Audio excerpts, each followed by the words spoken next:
Atin pong pagpapatuloy ang ating exposition in the book of Colossians.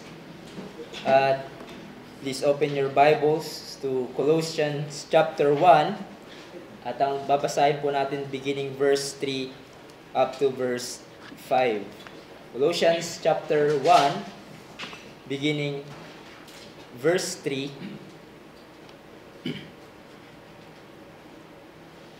We always thank God, the Father of our Lord Jesus Christ, when we pray for you, since we heard of your faith in Christ Jesus and of the love that you have for all the saints, because of the hope laid up for you in heaven.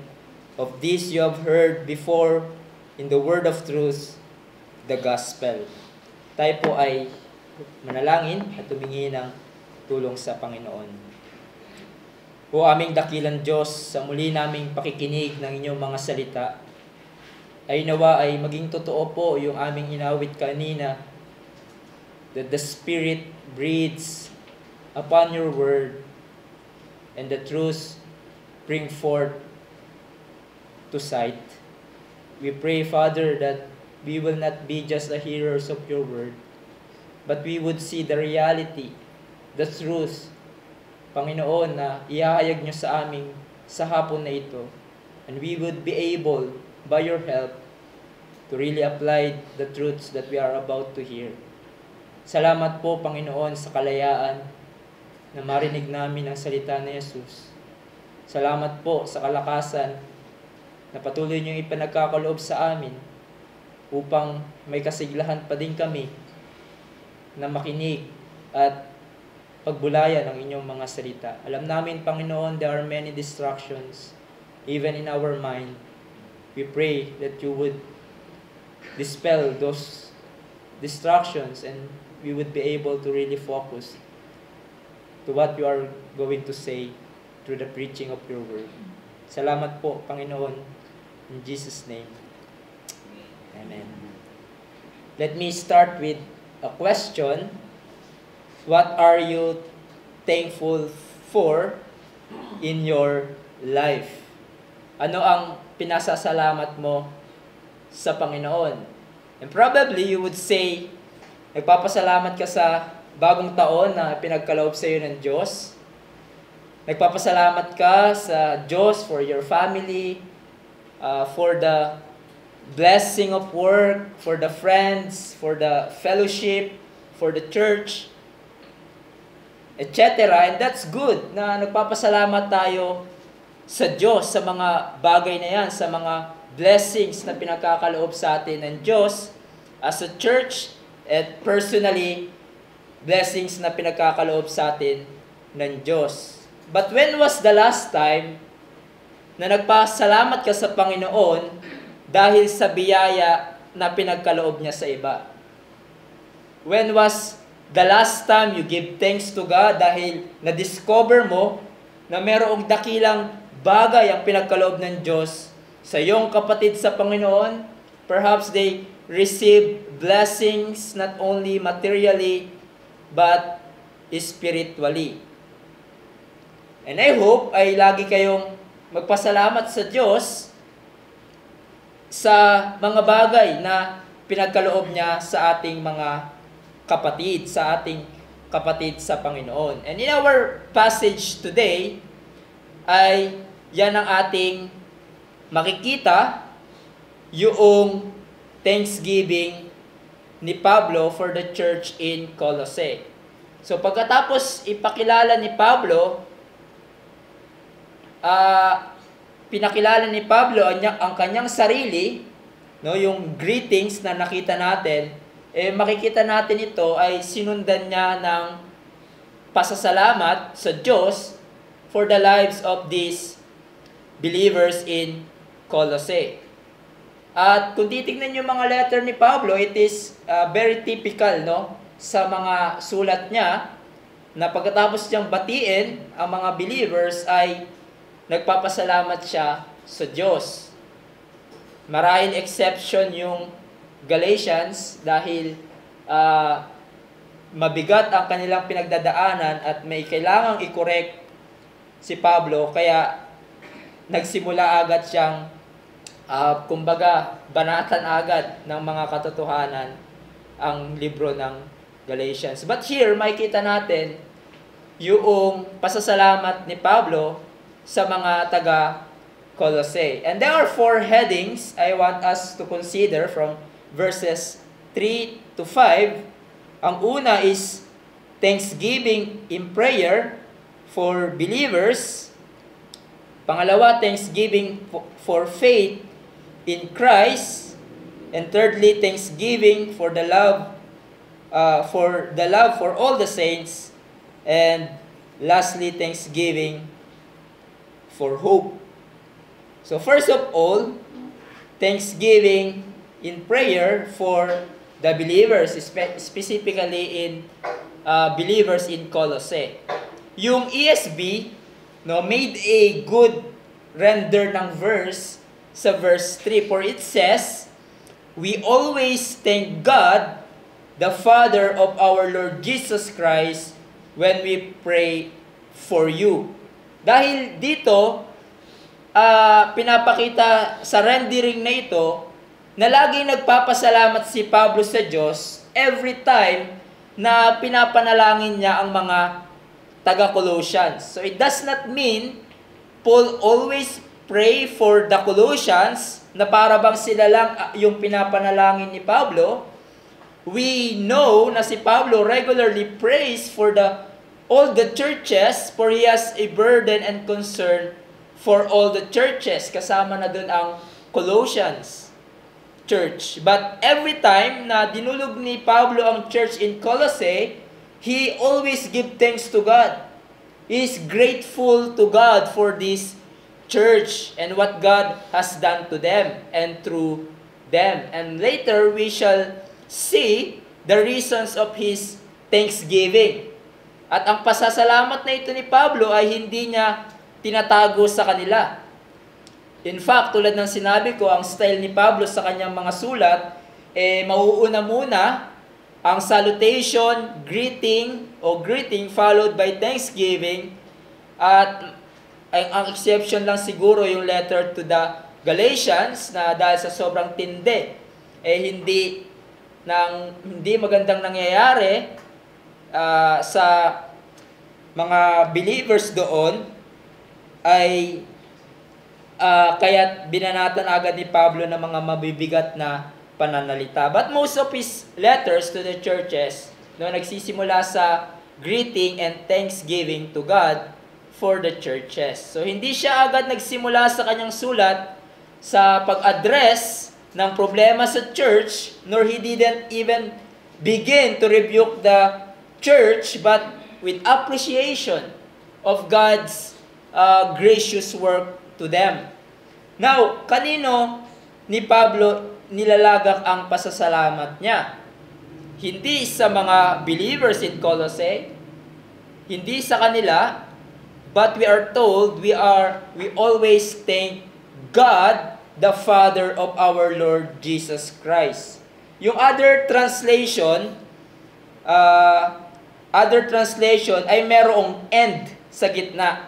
God and Father of our Lord Jesus Christ. But the oldest copy of the Greek manuscripts ay wala ang "and". So, diretso lang, God, the Father of our Lord Jesus Christ. And this phrase, it expresses a Trinitarian expression of thanks. So, if you will, it is a Trinitarian thanksgiving. Pinapasalamatan ni Pablo ang Diyos Ama, ang Diyos Anak, at kasama din ang Diyos Espiritu dahil iisa sa pagkilos ng tatlong persona sa believers in Colossae.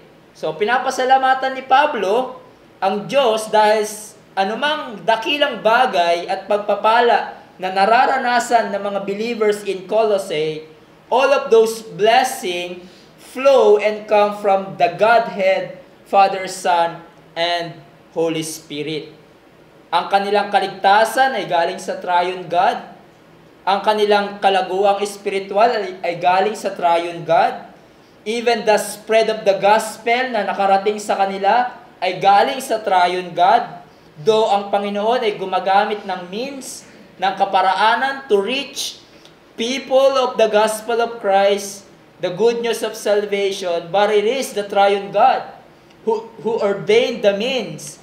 Siya ang kumikilos sa mga mananampalataya para makarating sa mga tao ang ebanghelyo at sila ay maligtas.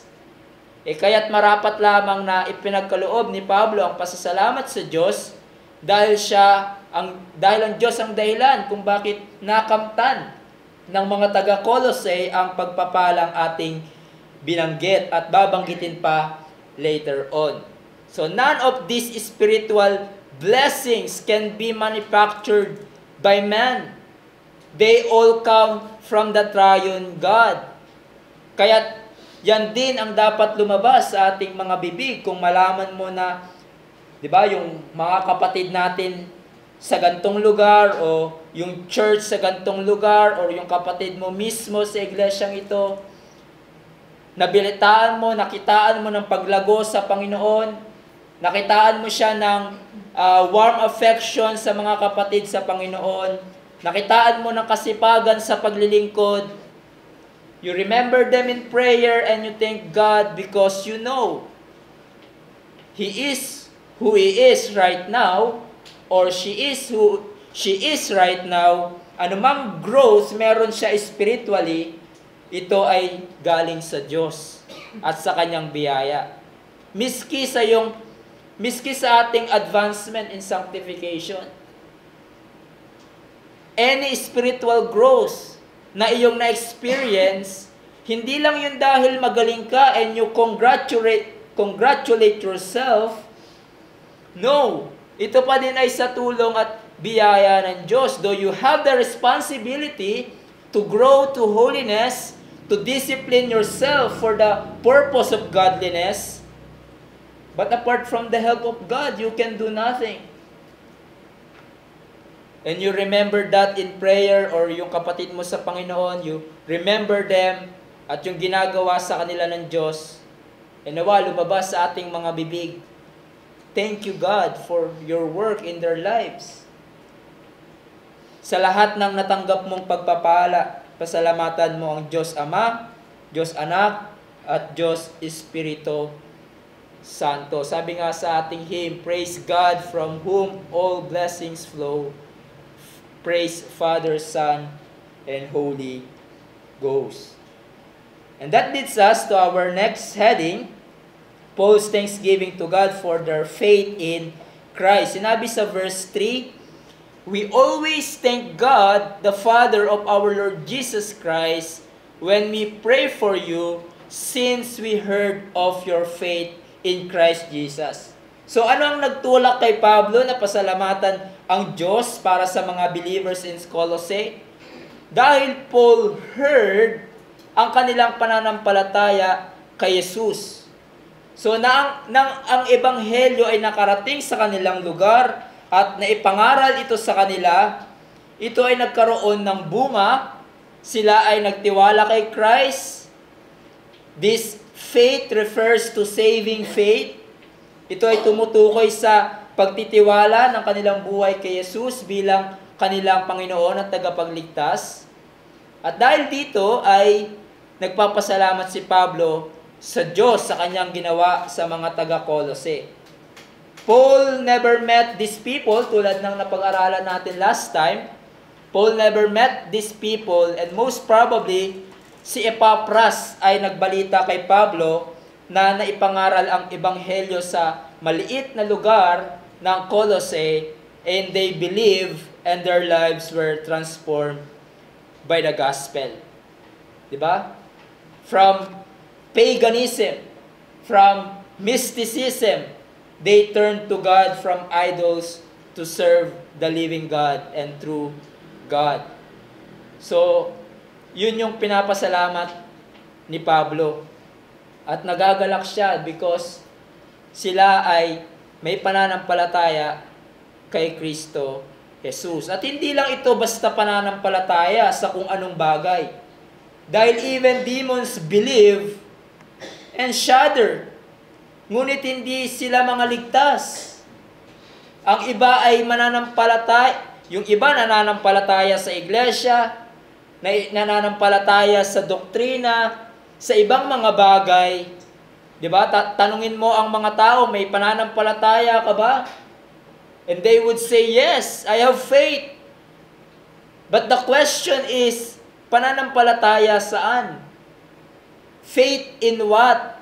Faith in incarnation? Faith in church? Faith in your good works? But here we are told na ang faith ng mga taga-Colossae ay hindi sa anumang bagay, kaya sila naligtas, rather ang object ng kanilang faith at dapat object ng iyong faith ay walang iba kundi si Jesus para ikaw ay maligtas. Walang iba kundi si Jesus. Pananampalataya sa Kanya lamang para ikaw ay maligtas. Dahil sinabi sa ating text, faith in Christ Jesus. Faith in Christ Jesus. Kaya't nagagalak si Pablo dahil yung faith nila ay in Christ Jesus. Kaya't ito ay tunay na pananampalataya at hindi useless faith. Tulad ng sinabi ng isang manunulat, salvation does not come by believing in belief or even in a set of doctrines or a creed. Salvation comes from believing in Christ. Kaya, yan ang nabalitaan ni Pablo, kaya't siya ay masaya, nagagalak. Now, this phrase, faith in Christ Jesus, ay importante with regard sa context na kinakaharap ng mga believers in Colossae. Faith in Christ means you lean your life to Christ for salvation. Pinagtitiwalaan mo ng lubos na si Christ at ang kanyang ginawa ay sufficient para ikaw ay maligtas. This phrase, faith in Christ, is a reminder, a subtle reminder for the Colossians na wala na silang hahanapin pa para sa kanilang kaligtasan. Sapat si Jesus para sila ay maligtas sa kanilang sapat si Jesus sa kanilang buhay. Sapat ang kanyang ginawa para sa iyong kaligtasan. Because as we shall see, many false teachers and false teachings na gumugulo sa kanila. And basically, ang false teaching na ito ay nagsasabi, hindi sufficient si Christ. Hindi sapat si Christ para sa kaligtasan. Para sa iyong buhay pananampalataya. Hindi sapat si Jesus. Kailangan mo ng iba. Magugulat nga tayo sa ating mga pag-aaral. Sobrang parang ang weird ng mga pumasok na false teaching sa kanila. Kasi merong mga kailangan mo maniwala sa elemental spirit, mga astral, and asceticism. At ang pinakaugat niyan na kanilang sinasabi ay hindi sapat si Christ, kailangan mo ng iba. Kailangan mo ng iba para ikaw ay mamuhay sa iyong pananampalataya.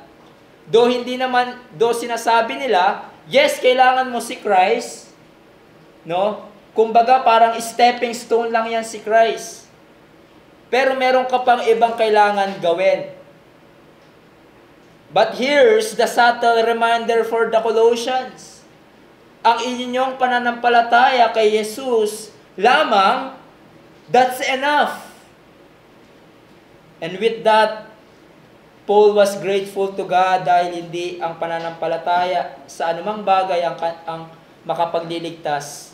Hindi ang pananampalataya sa church, sa sino mang leader, sa anumang grupo, but faith in Christ that saves. At dito ay nagagalak si Pablo. Now, how about us? Kung tayo ay tatanungin, nagagalak ka ba kung merong dumating na balita sa iyo na merong naligtas from other churches? Sa ating prayer meeting, di ba, madalas natin nakikita, merong additional members ng ibang church merong naligtas sa gantong Bible study, sa kanilang evangelistic effort, what's your response? Would you say, well, that's normal? Or katulad kayo ni Pablo when you heard the news that salvation came to Colossae and they believe in Christ, ay sobra siyang nagalak at patuloy na nagagalak every time he remembers them in prayer. E nawa, ganyan din ang attitude ng ating puso. Praising God for the salvation of others. Kaya nga kung meron tayong ibabaptize din, di ba? Ito ay isang celebration talaga to. And I want to be there. I don't want to miss that occasion at sana kayo rin. Dahil sa baptism ay ating mawi-witness. Isang makasalanan, naligtas.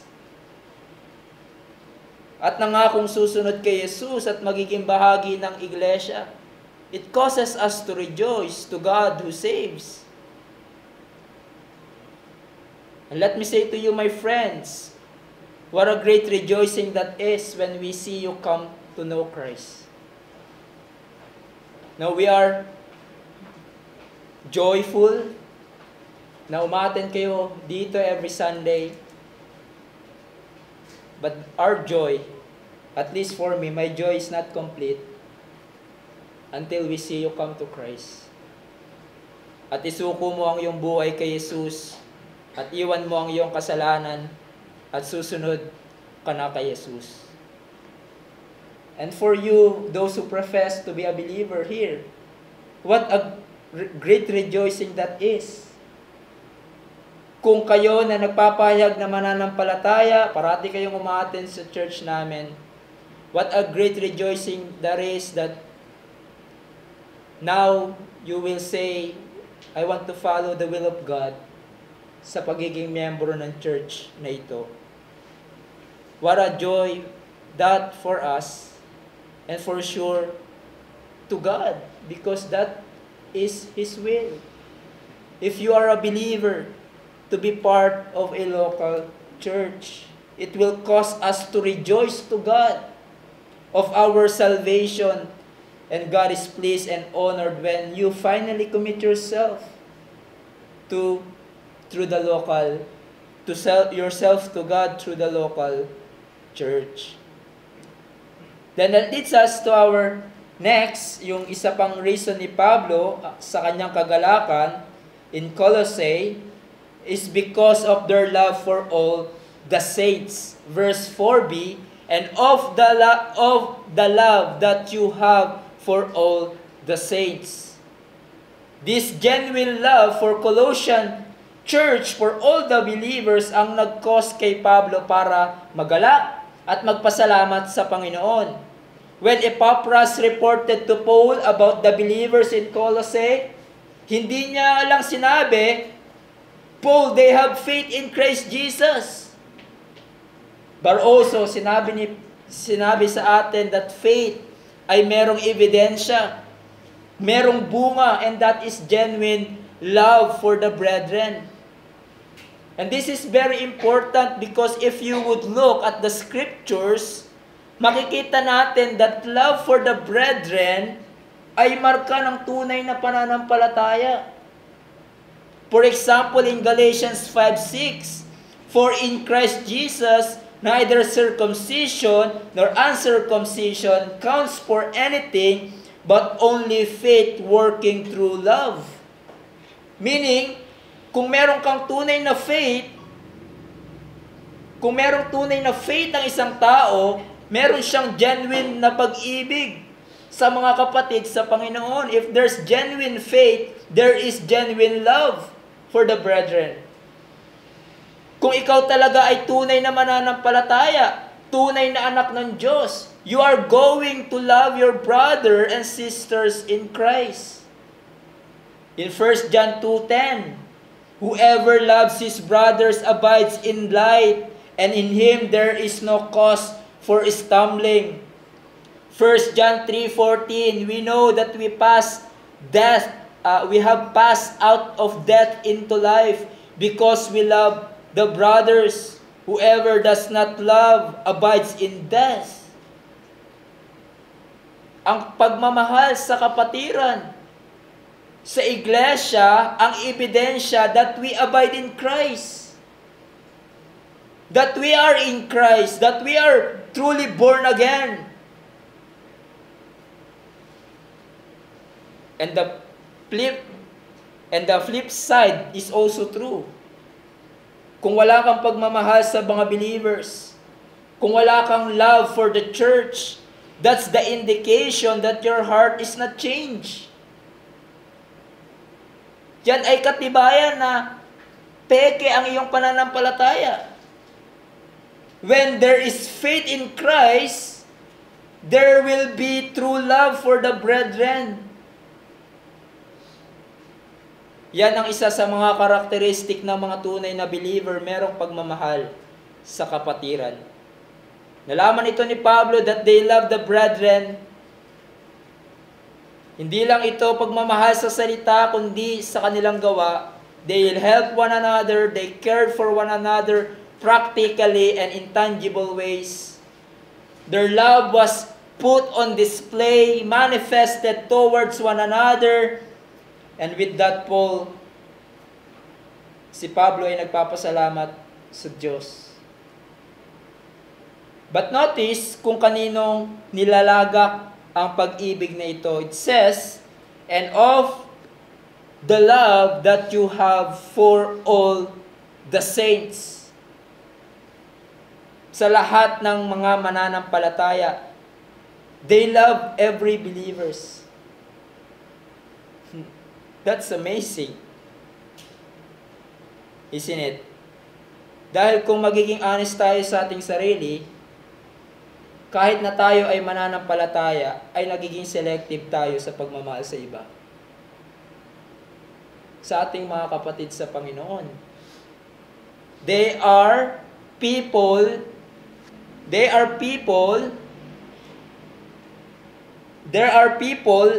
na ang hirap mahalin dahil iba yung personality nila. Marahil may mga bagay kayong hindi nyo hilig pareho. Sometimes, ang hirap mong kumonek sa kanya.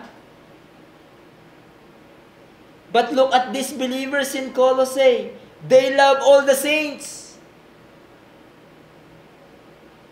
It is a glorious thing when the church like Colossae ay na-express ang pagmamahal sa lahat.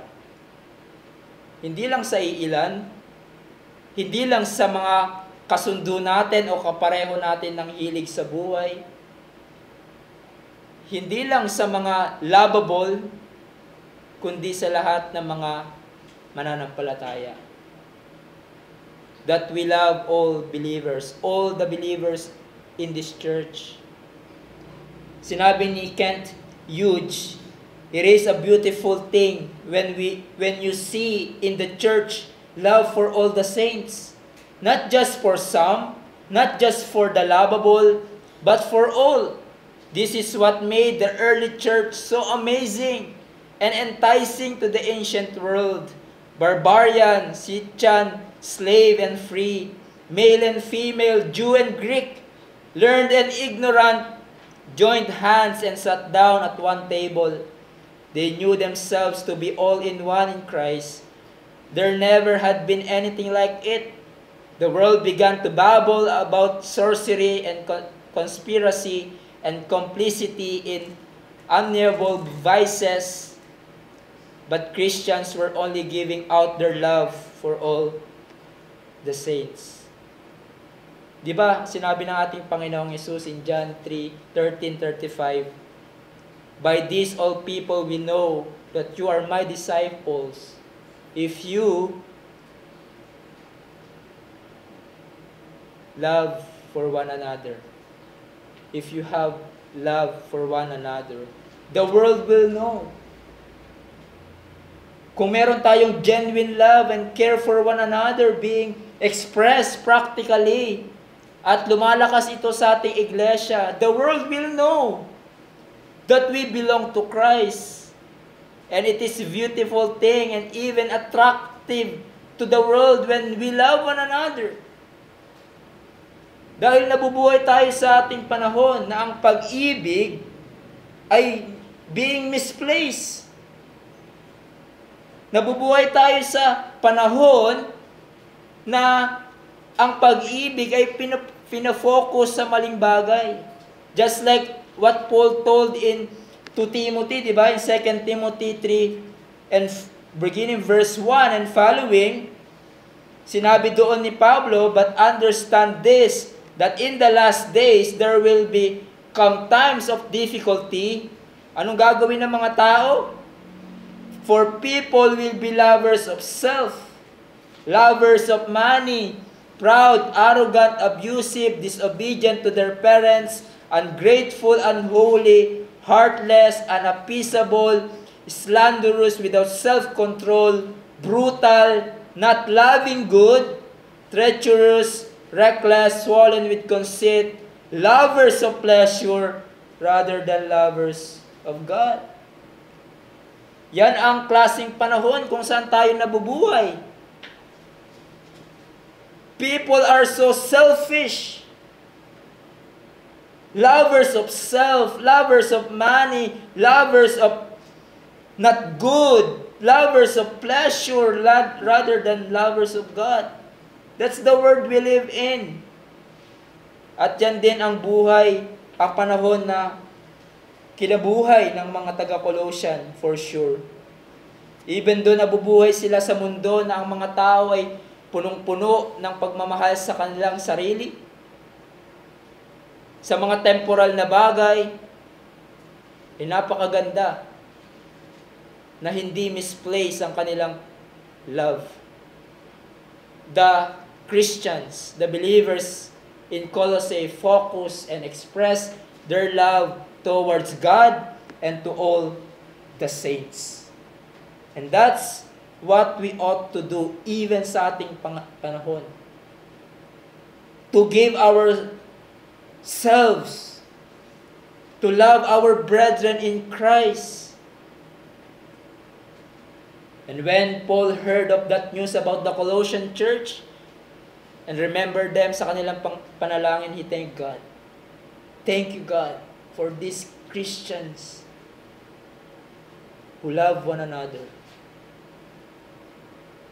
And for sure, any faithful pastors or leaders of the church na nangangalaga sa iglesia, just like Paul, when they see their congregation expressing genuine love for one another, it is a cause of rejoicing.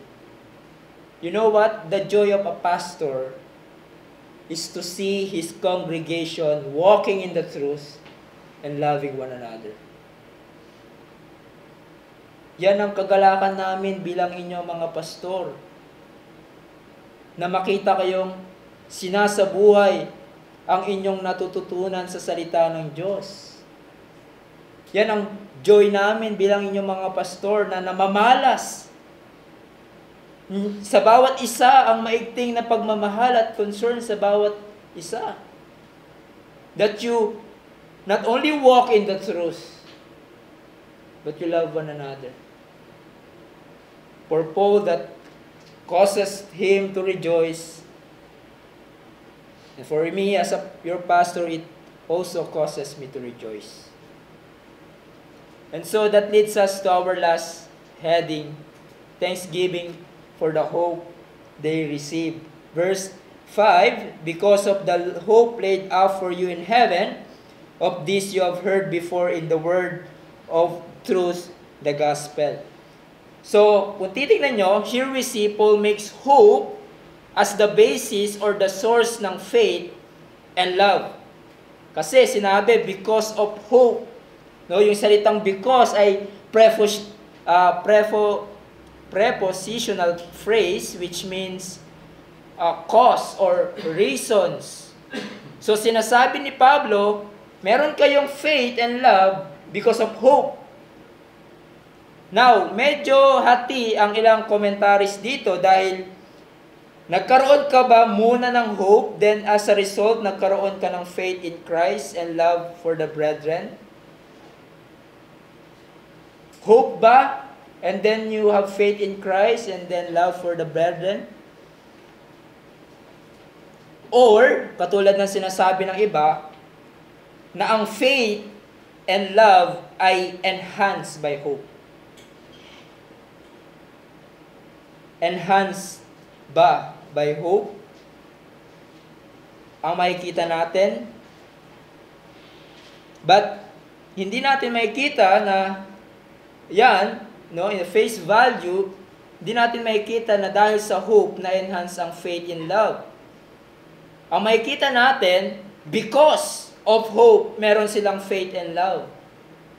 Now, paanong mangyayari na ang hope ang source ng faith and love? What does Paul mean when he said that yung faith and love ay nagmula or spring forth from hope? Now, when we read further, I think we can know, and it will make sense to me, and I think, for me, it makes sense. Ano itong hope na ito na source ng faith in love? It says, laid out for you in heaven, of this, or of which you have heard before in the word of truth, the gospel. So in other words, ang gospel ay naglalaman, nagtataglay ng pag-asa. Ito ay message of hope. The gospel ay naglalaman ng ating pag-asa sa kaligtasan at pag-asa na hindi lang sa buhay na ito sa hinaharap, kundi sa darating na panahon. Tulad ng eternal life with Christ Jesus, the future glory, etc. Kaya't sinabi ni Pablo, this hope laid up for you in heaven. And I think this is, as Peter said, an inheritance, imperishable, undefiled, unfading, reserved in heaven for you.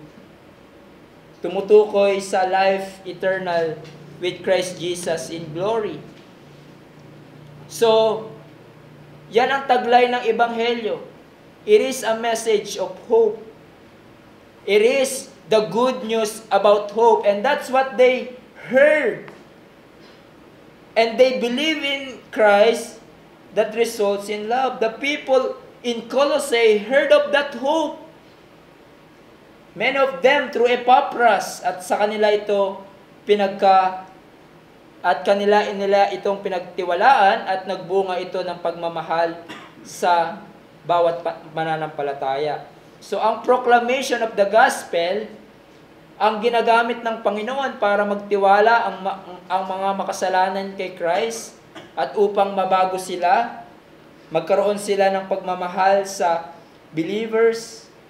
They once dead in their sins, without God, without hope in this world, and the wrath of God was upon them. It's upon the unbelievers. Ngunit narinig nila ang pag-asa ng Ebanghelyo na si Kristo ay naparito sa sanlibutan para iligtas ang makasalanan. Christ died for sins and buried and rose again from the dead. Jesus is every sinner's hope. At kung sino man ang magtiwala sa Kanya ay hindi mapapahamak, kundi magkakaroon ng buhay na walang hanggan. Magkakaroon ng pag-asa ng kaluwalhatian in eternity. And that's, my friend, ang kailangan mo. Ang pag-asa ng Ebanghelyo. Ang pag-asa kay Kristo Jesus. Dahil kung ikaw ay wala pa sa Kanya, wala kang tunay na relationship kay Christ by faith, nananatili kang walang pag-asa. Wala pag-asa ng eternal life. Walang pag-asa ng kaluwalhatian sa inaharap. If you are not in Christ, you are without hope in this world. You are without hope in this life and to the life to come. You have no any real hope that things will get better to you sa hinaharap dahil ikaw ay napapasa ilalim sa puot ng Diyos. Sabi ni James Boyce, without Christ, none of us can have any real hope that things will be good or get better. And if this is true of our life in this world, how much truer is it of any good thing beyond the grave? Apart from revelation, apart from resurrection of Christ, no one can have any true hope of anything beyond this life. Hopeless. Kung wala ka kay Jesus, wala kang pag-asa whatsoever sa buhay na ito and to the life to come dahil nananatili ka sa kasalanan, sa pagiging alipin ng kasalanan at sa kamatayan at parusa ng Diyos. Ngunit ang magandang balita, Christ came to save sinners. Siya ang tangi mong pag-asa para maligtas. You cannot find real hope in this world. You cannot. This world is hopeless too. Ngunit si Kristo, siya ang iyong pag-asa sa buhay at maging sa kamatayan and to the life to come. For in Him you will find eternal life, forgiveness of sin, the hope of glory. Kaya't ngayon na ay tinatawagan ka ng Jesus, repent of your sins. Repent of your sin, for your sin will lead you to despair and hopelessness. And believe in Christ for your salvation. So, as conclusion, here we see ang mga reasons ng pasasalamat ni Pablo sa Diyos para sa mga believers in Colossae. He thanked God when he prays for them. He thanked God because of their faith in Christ Jesus. He thanked God for their genuine love for all the saints and for the hope they received. And that hope will one day fully realized. The hope of glory is to be revealed for those who are in Christ. Now sa ating pagtatapos, let me quote yung sinabi ni Spurgeon as the way of application for the church that was at Colossae. Paul gave hearty thanks to God for many most important blessings, especially for their faith, their love, and their hope. It would be a very useful exercise to our hearts if we would often give thanks to God for the gifts and graces which we discover in our Christian brethren. At sinabi niya, I am afraid we are more inclined to spy out their faults and suppose that we deplore them than we are to discern the work of the Holy Spirit in them, and from the bottom of our hearts to give thanks to God for them. Mga kapatid, meron ka bang pagpapasalamat sa Panginoon? Meron ka bang pagpapasalamat sa Diyos sa mga graces na nakikita mo sa iyong kapatid sa Panginoon? Katulad ng kanilang pananampalataya, katulad ng kanilang pag-ibig sa kapatiran, ng kanilang generosity. Though they are not perfect, there are many limitations, but yung gifts nila, ginagamit nila para sa iglesia, at tapat sila sa kanilang ginagawa. Is that the exercise of your heart? When you look at your brethren and when you remember them sa panalangin, nagpapasalamat ka sa Panginoon for the graces and gifts which you discover sa iyong kapatid sa Panginoon. Or are you like a person, katulad ng binanggit ni Spurgeon, na mahilig maghanap ng kamalian? Imbis na dinidiscover mo ang dakilang pagpapala na ipinagkaloob ng Diyos sa iyong kapatid so that it would lead you to praise God?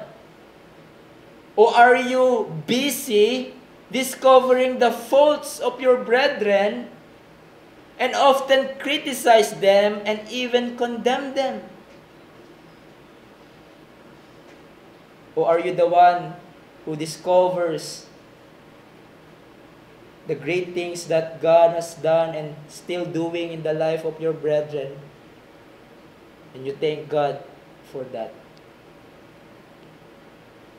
On the other hand, nawa sa biyaya ng Panginoon maging cause tayo ng rejoicing sa ating mga kapatid sa Panginoon. Sana maging cause tayo ng rejoicing sa kanila. Na kung maalala nila ikaw sa kanilang conversation or even sa panalangin, nagpapasalamat sila sa Panginoon. Nagpupuri sila dahil sa pinapakita mong pananampalataya, pinapakita mong godliness, pag-ibig for the brethren, and growth in graces. And may that be true sa ating church. That when other churches pray for us, they give thanks to God. No, hindi yung yan, TRBC, mga mayayaman yan. Mga, gugulo yan. No? Nawa, hindi ganun, no? Sa atin. But when other churches pray for us, they give thanks to God. For they heard our love for one another. They heard our unity, our godliness, our perseverance, our growth in Christ's likeness. They give thanks to God and glorify God because of our deeds. Tayo ay manalangin. O aming dakilang Diyos, there are many reasons to give thanks to you. Not only for ourselves, but for all the blessings that you have done, even for our brothers and sisters in Christ. May we, Lord, katulad ni Pablo, have that kind of heart that we discover the great things that you have done for your people. And when we remember them in prayer, we give thanks to them. Salamat po, Panginoon, sa paalala na ito, sa mga rason na dapat kami magpasalamat sa inyo. Aminado kami, Panginoon, there are times that we are just selfish. Ang iniisip lang namin ay aming mga sarili. Lord, tulungan niyo po kami maging selfless and always giving thanks. When we heard the news of our brothers and sisters in Christ growing in their effort to reach sinners, growing in numbers sa kanilang church, may we have that kind of heart to always give glory to your name and give thanks for all that you have done. Salamat po, Panginoon, sa katotohanan na ito. In Jesus' name.